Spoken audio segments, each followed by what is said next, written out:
Hi hello నమస్తే welcome to our channel. నేను మీ చార్మి.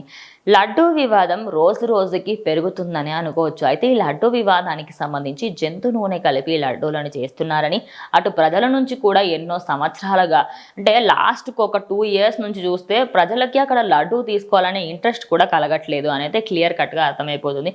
ఒకానొక టైంలో అరే తిరుపతి లడ్డు అంటే కళ్ళకు అద్దుకొని తీసుకున్నాను. ఇక ఈ మధ్య టేస్ట్ కూడా తక్కువైందని, అదేవిధంగా ఎందుకో కొంచెం తొందరగా బూజు పట్టుకుని ఇలాంటి కంప్లైంట్స్ చాలానే వింటున్నాం. ఇక రీసెంట్గా అయితే కూటమి ప్రభుత్వం దీనికి సంబంధించిన తెరని తీయడంతో ఇందులో జంతు నూనె కలుపుతున్నారని, అదేవిధంగా పామ్ ఆయిల్ కూడా కలుపుతున్నారని ఇలా చాలా మటుకు వార్తలు వినిపించాయి. ఇక దీనికి సంబంధించి మంచు మనోజ్ అయితే ఒక ఎక్స్ ఖాతాలో ట్వీట్ పెట్టడం జరిగింది.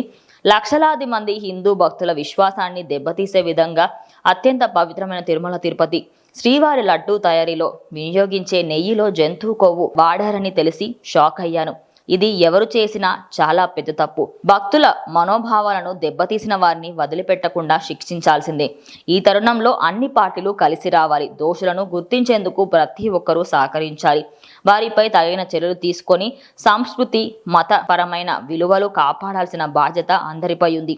సాంప్రదాయాలు ఉల్లంఘిస్తే సహించబోమని ఇది ఉదాహరణ అయ్యేలా వారికి శిక్ష పడాలి అంటూ ఇటు మంచు మనోజ్ అయితే చెప్పడం జరిగింది. ఇక మంచు మనోజ్ పెట్టిన ట్వీట్ అయితే ప్రజెంట్ అందరికీ కూడా కొంచెం అరే ఇది కూడా కరెక్టే కదా అనే విధంగా ఆయన పెట్టడం జరిగింది. ఎందుకంటే ఇటు మతపరంగా చూసుకుంటే హిందూ దేవాలయాల్లో కలియుగ ప్రత్యక్ష దైవమైనటువంటి శ్రీ వెంకటేశ్వర స్వామి అంటే ఒక్కసారి కాదు, నిజానికి ఇప్పటికీ కూడా ఎంతోమంది సంవత్సరం పొడవునా 2 సార్లు పోయి వచ్చే వాళ్ళు కూడా ఉంటారు.